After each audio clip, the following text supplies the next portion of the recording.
Australia को मिल गई अपनी पहली जीत एट दिस स्टेडियम। यार पर्थ में जीते नहीं थे, आज तक मुकाबला जीत गए हैं। मेजबानों ने हमारा हाल थोड़ा सा खराब किया है, लेकिन उसमें तो बारिश का खलल भी था, उसमें डीएलएस का सारी वो बवाल भी था। करनी पड़ेगी बहुत सारी बात, क्योंकि 1-0 से हम पिछड़ गए हैं। इसका अर्थ क्या हुआ कि now the next 2 matches are actually knockout matches है भारत के लिए। दोनों जीतोगे तो जीतोगे श्रृंखला, वरना काम खराब हो जाएगा।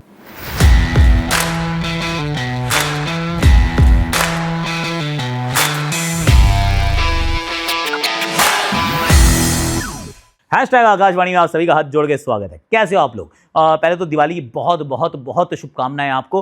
ऑफकोर्स ये छोटी दिवाली को हम पब्लिश कर रहे हैं, और हम बड़ी दिवाली को, मतलब जो अपनी दिवाली रहती है एकदम पटाखों वाली और मिठाई वाली, उस पर हम कुछ नहीं डाल रहे सुबह। We will just let it be. आप भी दिवाली बनाइए अपने परिवार के साथ, और इसी वीडियो को आप अच्छे से दोस्तों के साथ शेयर कीजिए एकदम मिठाई के साथ। तो ये तो रही बात कि हम क्या करने वाले हैं। ऐसे ही इस वाले स्टूडियो को ना, इसको कहते हैं क्रोमा सेट। एक बार जरा मैं इधर घूम जाता हूँ हमारी, तो ये दिखा दे यार, ये अपना क्रोमा सेट है। उसमें क्रिकेट नहीं दिखानी घपला हो जाएगा, तो वो क्रिकेट नहीं दिखाएंगे। पर ये हमारा क्रोमा का सेट है। और उसके बाद एक और हमारा हार्ड सेट होता है, जिसके अंदर हमने बाकी का शो भी थोड़ा शूट किया है। तो ऑफकोर्स पहले हुआ क्या है, मैच में 26 ओवर का मैच अंत में होता है, बहुत बार उसमें ब्रेक आता है, हमारे वी रो और रो को नहीं चल पाते हैं।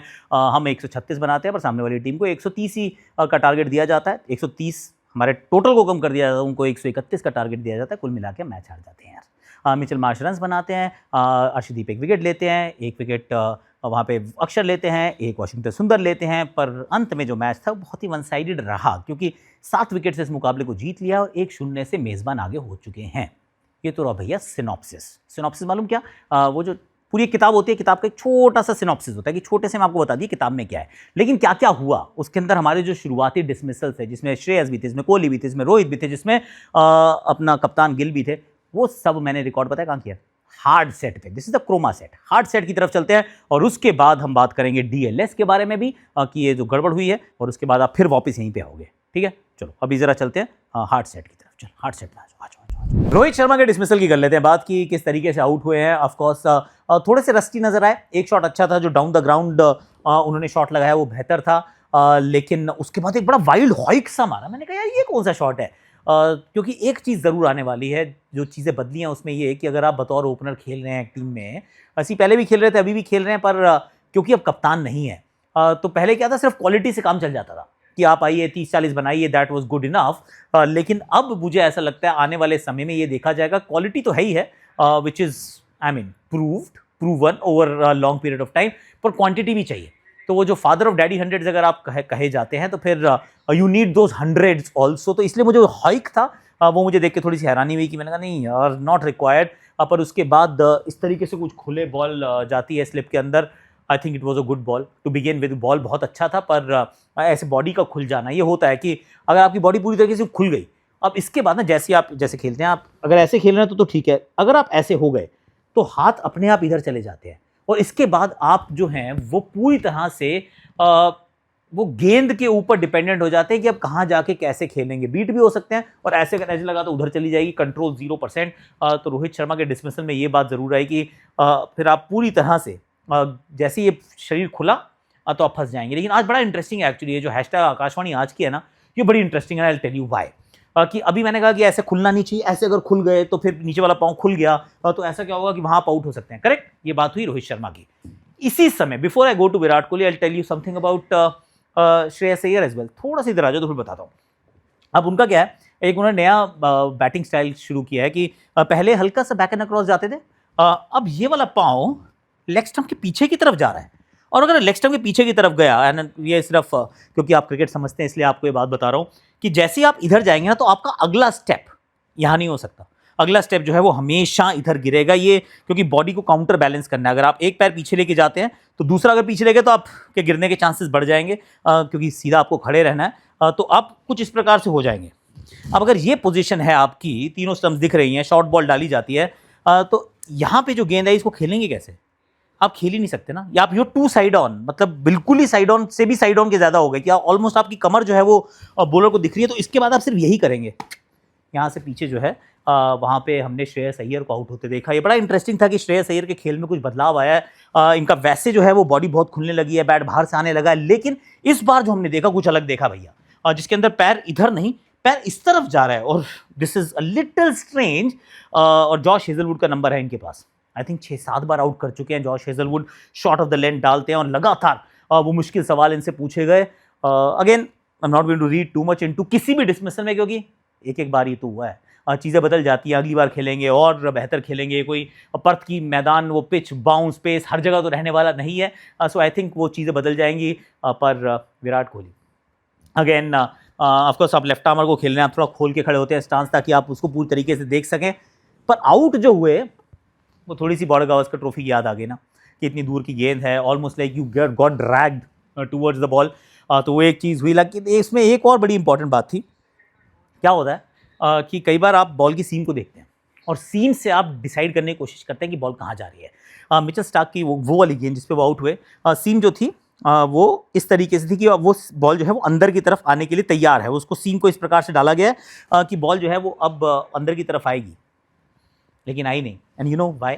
क्योंकि अगर आप यहाँ खड़े हैं, मैं कहता हूँ कि इमेजिनरी लाइन हम यहाँ पे खींच लेते हैं ऑफ स्टंप के बाहर, किसी भी लेफ्ट आर्म पेसर ने, चाहे फिर वो ट्रेंट बोल्ट ही क्यों ना हो, मिचेल स्टार्क क्यों ना हो, अर्शदीप क्यों ना हो, जब तक तो इस लाइन के इस तरफ गेंद रहती है वो बॉल अंदर आएगी। अगर सीम सही है, डिलीवरी सही है, तो वहां से अंदर आएगी। लेकिन अगर ये इस लाइन के बाहर चली गई तो उसके बाद सीम कैसी भी हो, कितनी भी परफेक्ट क्यों ना हो, वो वहीं से बॉल लैंड करेगी और उधर चली जाएगी, वहां से गेंद टेल होके अंदर नहीं आती है। और ये वाली चीज़ जो है कई बार बल्लेबाज को उस तरफ खींच देते हैं कि आपके हाथ चले गए, क्योंकि शायद आपने वो सीम को देखा, आपने देखा अंदर आ रही है, लेकिन वो अंदर के साथ गॉन। तो इस प्रकार से आउट हुए हमारे विराट कोहली साहब, और गिल भी आउट हुए। गिल का मुझे लगा थोड़ा सा अनफॉर्चुनेट था, क्योंकि जिस तरीके से यहाँ आउट हुए, देयर वाज नथिंग कि आप कहें देखकर कि यार ये खराब शॉट मारा है, वो खराब शॉट नहीं था। श्रेयस की भी मतलब आप कह सकते हैं अनफॉर्चुनेट था, पर श्रेयस की जो बैटिंग टेक्निक जो नई दिख रही है, इसमें ये दोबारा भी हो सकता है, तो ये एक और चीज़ है जो उनको ध्यान में रखनी होगी। Last but not the least, match के बीच में बारिश थोड़ी ना हुई है, ये तो बारिश के बीच में थोड़ा थोड़ा मैच खेला आपस में इन लोगों ने।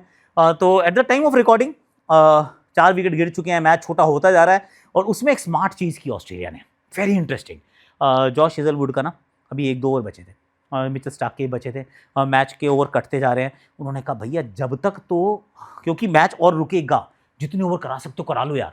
7 ओवर करा दिए हेजलवुड के, क्यों? क्योंकि मालूम था कि ये मैच अभी 35 का है, ये 32 का, फिर उसके बाद 26 का, जब 26 का होगा तो कोई डाल नहीं पाएगा 7 ओवर, तो 7 इनके कराओ, जितने ओवर हम स्टार्क के करवा सकते हैं करा दो। सब सोच रहे हैं बाद में कौन करेगा गेंदबाजी, sir they don't care, the fact is कि वो बाद में वैसे भी नहीं कर पाते, क्योंकि इतनी 5-5, 6-6 ओवर का स्पेल वो डाल चुके हैं। आई थॉट क्रिकेटिंग स्मार्ट जो थे ना, एकदम ऑन पॉइंट थे भैया ऑस्ट्रेलिया के। खैर ये 4 खिलाड़ी हमारे आउट हुए थे मैच में, मैच से ज़्यादा मैच के इर्द गिर्द चीज़ों की बात हुई थी, और आउट हो गए, कोई बात नहीं है। मतलब विराट कोहली, रोहित शर्मा बहुत फोकस था इन पे, पर आउट हो जाते हैं, इट्स ओके।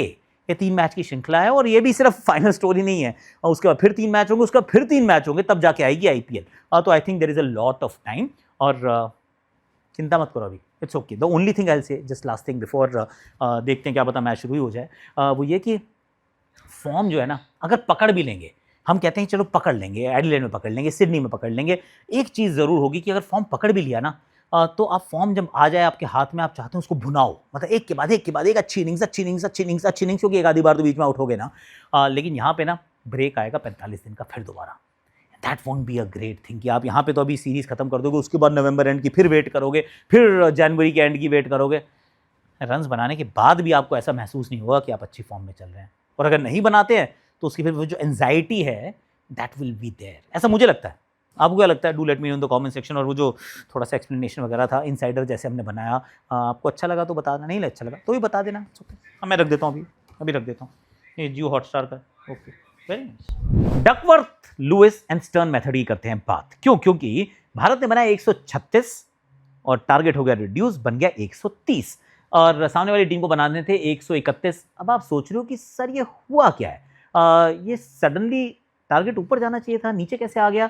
तो मैं बताता हूँ आपको कि ना, ये जो है Duckworth, Lewis and Stern method, मैं कह रहा हूँ फ्लॉड है यार, एब्सोल्युटली। मतलब फ्रॉड नहीं बोला मैंने, फ्लॉड बोला, FLAWD WED, फ्लॉड, नहीं तो ना ये गड़बड़ हो जाती है। तो फ्लॉड इस प्रकार से है कि इसने इस बात को बिल्कुल भी मद्देनजर नहीं रखा कि जब भारत की पारी शुरू हुई तो 50 ओवर का मैच था, तो भारत ने उस स्पीड से बैटिंग की। इनफैक्ट जो रेन ब्रेक से पहले काफ़ी सारे रेन ब्रेक्स थे जिसके 16.4 ओवर्स भारत की मालगाड़ी थी। उसके बाद फिर हमने वंदे भारत एक्सप्रेस बनाया उसको, लेकिन वंदे भारत एक्सप्रेस हमने इसलिए बनाया क्योंकि जब हमें 17वें ओवर में बताया गया कि ये 26 ओवर का मैच है, तो फिर हम बहुत तेज भागे। तो शुरू में हम धीमा चले, बाद में हम तेज भागे। अब शुरू में हम धीमा इसलिए चले थे क्योंकि 50 ओवर का मैच है सर, तो you can't hold it against us. अब उसके बाद हम तेज चलते हैं तो हमारी कुछ विकेट गिर जाती हैं। Again you can't hold that against us sir. पर Duckworth Lewis and Stern method ये कहता है कि अगर आपकी विकेटें गंवाई हैं, आपने ज्यादा विकेट गंवा दी, आपके पास तो सिर्फ एक ही विकेट बची थी एंड में, यानी कि आपकी रिसोर्सेज खत्म हो गई हैं, आप तो बहुत ही वीक पोजीशन में, अब आपको एक्चुअली एक्स्ट्रा नहीं रन दिए जाएंगे, आपसे रन खींच लिए जाएंगे, हम आपसे छीन लेंगे run. And I am thinking उल्टा होना चाहिए था ना यार। क्यों? क्योंकि भारत की बैटिंग के अंदर खलल आया, 4 बार ब्रेक आता है, पहले 50 ओवर का मैच छोटा हो जाता है, 2 बॉलर जो हैं, एक बॉलर तो 7 ओवर डालता है, 2 विकेट लेता है, 7 ओवर्स, जबकि इस पूरे मैच में कोई भी 6 ओवर से ज्यादा नहीं डाल सकता था अंत में जब नियम बनता है, लेकिन उससे पहले तो भैया वो 7 ओवर डाल चुके हैं। जॉश हेजलवुड 2 विकेट भी लेते हैं, मिचेल स्टार्क भी 6 ओवर डालते हैं, जबकि एक ही बॉलर होना चाहिए था जो 6 ओवर या 6 ओवर डाले, उससे ज्यादा तो डाल ही नहीं सकते। तो ये सब कुछ तो हमारे पक्ष में जाना चाहिए, हमारे विपक्ष में कैसे जा सकता है यार? 136 को आप 130 कैसे कर सकते हो? 142, 145, 147 करते समझ में आता। अब उससे कोई नतीजे में फर्क पड़ता नहीं पड़ता, I don't know and I don't care in the end. पर Duckworth Lewis and Stern method, ध्यान दो इसको जरा। ये इंग्लैंड और बांग्लादेश का जो विमेंस वर्ल्ड कप का मैच था उसमें भी ये घपला हुआ था। तो सर जो पहले बैटिंग कर रहा है ना उसके अगेंस्ट जा रही है ये कहानी, and I don't like it one bit. तो आप मुझे जरा बताना कमेंट सेक्शन में कि are you okay with it? मतलब मैं तो नहीं हूं, मेरे विचार में, और मैं इसलिए नहीं कह रहा हूं कि भारत के साथ हुआ हम मतलब खिसियानी बिल्ली खंबा नोचे, ना ना ना। ये आज भी कह रहा हूं जब हम एट द रिसीविंग एंड है, बाद में भी कहूंगा जब कोई और टीम होगी। पर कुल मिला के सच बात यह है कि ये सिस्टम सही नहीं है सर, ये सिस्टम बदलना पड़ेगा, इसका सिस्टम हैंग करो, कह रहा हूं मैं। एक चीज़ थोड़ी सी हाईलाइट हुई ना, ऑफ कोर्स काफ़ी चीज़ें होती हैं। भारत एंड में आके नीतीश कुमार रेड्डी नीचे जाते हैं, वॉशी ऊपर चले जाते हैं, राहुल थोड़े से रन्स बनाते हैं, टीम 136 तक पहुंचती है, ऐसा लगा कि ज़्यादा बन सकते हैं। मैथ्यू कूनमैन अच्छी बॉल डाल जाते हैं यार, लेफ्ट आर्म स्पिनर हमें पकड़ लेता है, so lot that happen. But Harshdeep Singh ने शुरुआती 16 ओवर में सिर्फ 2 ही ओवर डाले, जिसमें से एक में उन्होंने विकेट चटकाई। मेरी समझ में नहीं आई बात, क्योंकि इतना बड़ा टोटल था ही नहीं कि आप उनको रोक के रख सकें, जो अच्छी गेंदबाजी कर रहा है। और एक बॉलर 6 डाल सकता था, मुझे लगा अर्शदीप होगा वो बॉलर जो 6 डालेगा क्योंकि उसने एक विकेट चटका दी ऑलरेडी, पर उन्होंने शुरू के 16 ओवर में मात्र 2 ओवर डाले, मात्र 2 over. I am trying to wrap my head around the fact कि ऐसा क्यों हुआ है।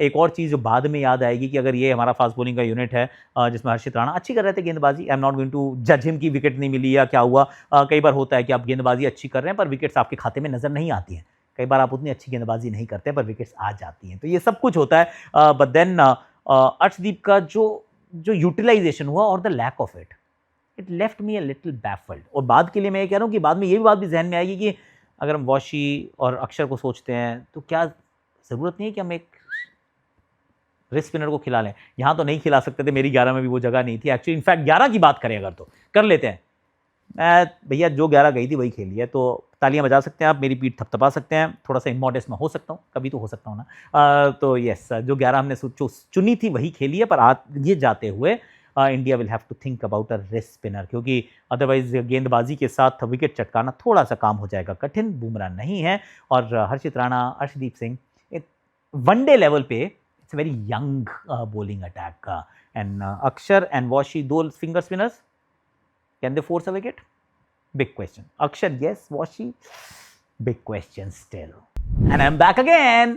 ग्रोमा में वापस आ गया हूँ भाई। तो आज के लिए वैसे मेरे पास इतना ही है, और once again very happy Diwali to all of you, क्योंकि दिवाली है यार घर के साथ। एक बार ये भी सोचो, भारतीय टीम को भेजना अपनी विशेष, क्योंकि वो घर वालों से दूर है। अब ये नए नियमों के अनुसार तो 15-20 दिन के टूर पे फैमिली भी साथ ट्रैवल नहीं करती है, so they must be missing their family. Adelaide वो पहुंचेंगे, वहाँ पर क्या होगा उसकी बात बाद में करेंगे, कुलदीप को खिला सकते हैं उसके बाद में करेंगे, there is plenty to talk. पर DLS के बारे में क्या होना चाहिए, please do let me know your thoughts. और अगर आप मेंबर अभी तक नहीं बने तो आप मेंबर भी बन सकते हैं, क्योंकि a lot is happening there. हम बहुत नया कॉन्टेंट जो वहाँ पे पब्लिश कर रहे हैं, members only live is also coming very very very soon. आज के लिए, अभी के लिए मेरे पास इतना ही है। प्यार बांटते चलो और दिवाली मनाते चलो और मिठाइयाँ खाते चलो। आई मीन एकदम मस्ती वाली होनी चाहिए दिवाली, एकदम मज्जामा। ओके।